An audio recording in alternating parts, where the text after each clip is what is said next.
小园子，别叫了。主人，不是我叫的，我刚才在睡觉呢。家里就你一只猫，不是你是谁？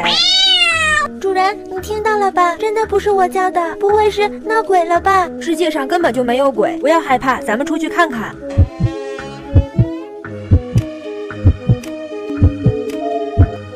别怕，我不是坏人。你不是小区里的流浪猫吗？为什么会跑到我家里来？之前你喂我吃过猫粮，我今天是特意来谢谢你的。